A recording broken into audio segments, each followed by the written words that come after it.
Bem-vindo à Clínica da Família. Nós estamos prontos para a nossa 10ª lição sobre preparando para a morte dos outros. Nós falamos sobre como nós devemos comportar-se antes da morte. Falamos sobre o que a gente deve fazer com si mesmo, nosso coração. Nós devemos dar nosso coração a Deus, nossa vontade a Deus, nossos desejos a Deus. E dar também a outra pessoa para Deus, para que a vontade dele seja feita. E também a gente falou sobre o que a gente pode fazer com outra pessoa que está morrendo. A gente falou que podemos conversar com ele mesmo sendo ele no coma, etc.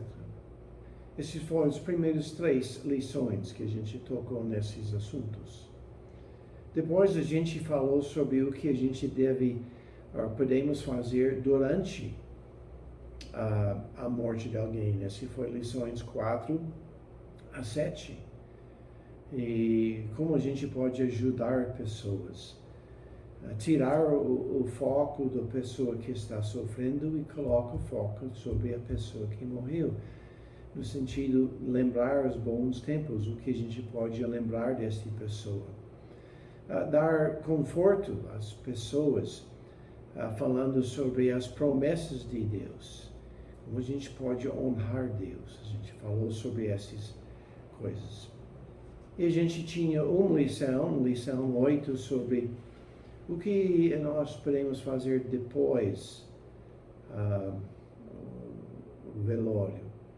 Como a gente pode, idealmente, ministrar a pessoa, etc. Muito mais podia ser falado sobre isso, mas realmente a maior parte de nossas igrejas não tem os recursos, as pessoas que podem ministrar idealmente para as pessoas.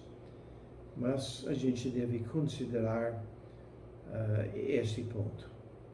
E a última vez a gente falou sobre a 9ª lição, como preparar seus filhos para a morte.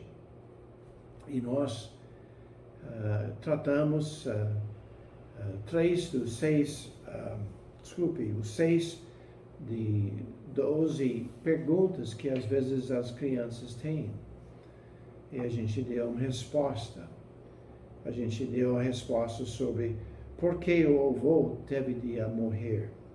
Para onde as pessoas vão quando morrer.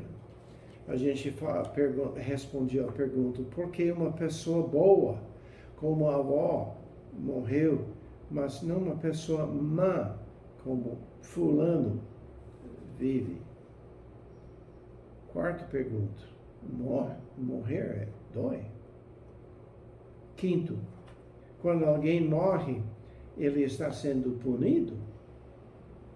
E a última pergunta que a gente respondeu semana passada, a última vez, foi: por que os médicos não podem impedir as pessoas de morrer?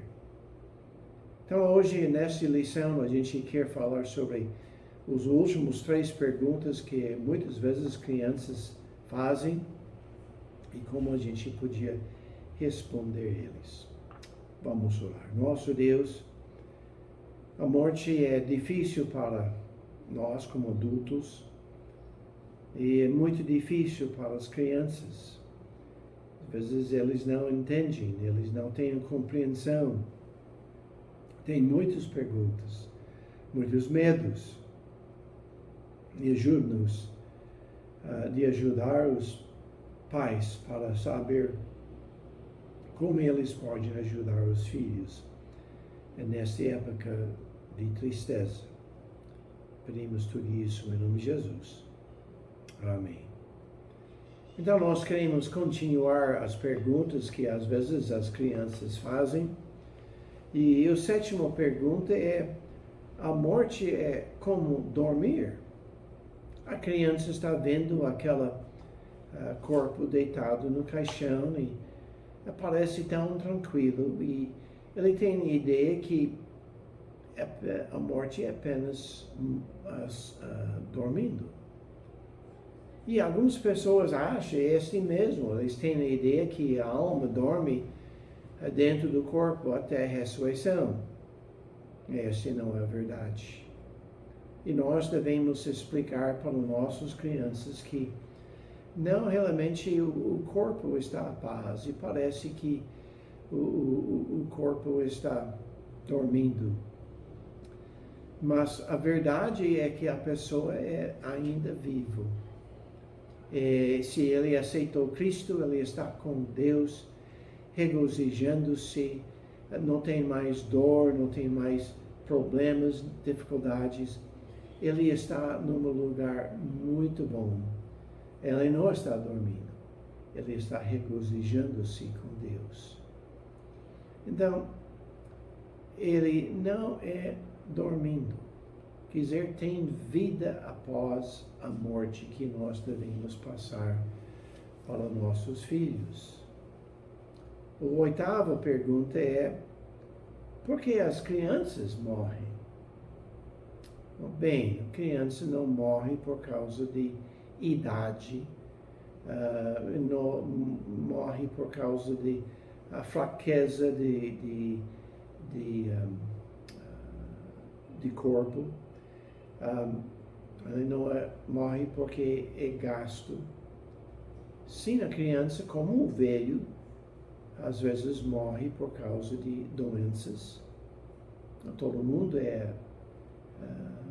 pode receber uma doença se geralmente o corpo de uma criança é forte e suficiente para vencer a doença, mas às vezes, por uma razão ou outra, a doença vence.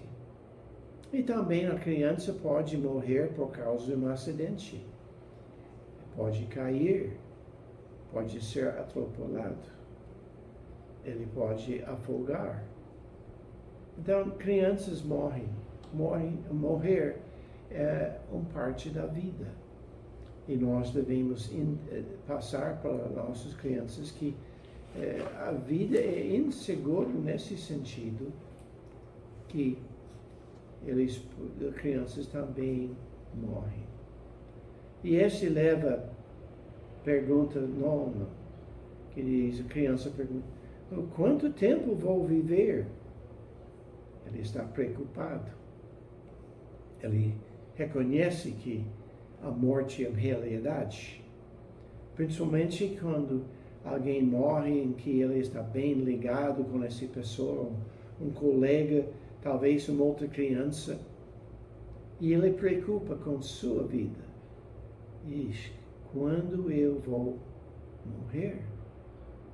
E a gente deve explicar para ele que Deus é bom e justo. E Ele quer que a gente vive para Ele. A gente não precisa preocupar com a morte. A gente deve ser preparado para morrer, mas a gente deve viver nossa vida para Cristo, pronto para aceitar a morte se vem, mas não preocupar com isso. Ter confiança em Deus que Ele sabe o que é melhor para nós e viver para Ele. Não preocupa sobre a morte chegando. Seja pronto, mas não preocupa. Nona pergunta, muito comum. Eu verei meu avô novamente? Às vezes esse está ligado com a ideia que será que o avô volta? Ou será que ele vai, depois da morte, ver ele? E a gente pode dizer sim. Se você aceitou Cristo, todos os crentes vão para o céu. A gente vai estar com o avô, porque acredito que ele era salvo. E a gente vai ver ele no céu. Então, se o avô não estava vivendo para Cristo, a gente pode dizer, se o avô aceitou Cristo na sua vida, ele está no céu e a gente vai ver ele. Então, nós devemos dar confiança e que a gente pode ver o nosso querido no futuro. Seja quando a gente morre, esteja com ele, ou quando Cristo volta e ele traz as almas das pessoas que dormem nele. Então, o 11ª pergunta é: por que eu estou tão triste? Eu lembro no velório, realmente não foi o velório em si, mas nos Estados Unidos nós temos um tempo em que, de alguns dias, um tempo que a gente pode ver o corpo e estar com as pessoas que são em luto. E tempo é somente algumas horas à noite, não é uma noite inteira ou um dia inteiro. É algumas horas que a gente faz uma visita. E geralmente só faz uma visita, mesmo que é por vários dias. Então, eu lembro que na morte do meu avô, eu não entendi muito. E eu estava chorando. Meus pais não estavam perto. E eu estava chorando. E um dos homens da igreja chegou a mim e colocou seu braço, ou sua mão no meu ombro. E ele falou: você amava seu avô, não? E eu reconheci que eu estava chorando, que eu estava triste, porque amava ele. E eu estava sentindo a falta dele. Eu não entendi tudo. Mas houve um certo conforto, um certo entendimento.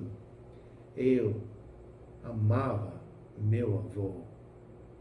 E esse trouxe um sentido de conforto para mim. Então, a criança, por que estão tão triste? Porque vai estar sentindo falta dele. Você amava ele. Então, nós podemos usar este momento para dar conforto para as crianças, explicando por que eles estão tristes. E a quinta, ou não a quinta, mas o 12ª pergunta é: a criança pode perguntar, para que servem os funerais, os velórios, o sepultamento? Para que serve? E a gente pode explicar um tempo em que a gente pode reunir-se e lembrar das boas coisas dessa pessoa, de encorajar outras pessoas de viver para ele. Um tempo em que a gente podia apresentar o plano da salvação. Um tempo em que a gente podia pessoalmente dar conforto para as pessoas e receber conforto. Então, o funeral tem muitos propósitos. Não é para ir lá e orar que eles saem do purgatório. Este é falso. Eles já estão na presença de Deus no momento da morte. Então, pode ser que uma outra pergunta ou dúvida,